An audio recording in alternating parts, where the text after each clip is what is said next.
Good morning guys, in front of me is Motorola Moto G9 Plus, and let me show you how to change wallpaper.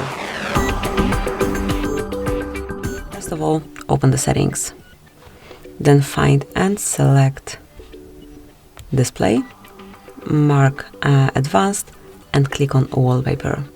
Now select the source from which you want to choose this picture. Can be one from on-device wallpapers, one from the below albums.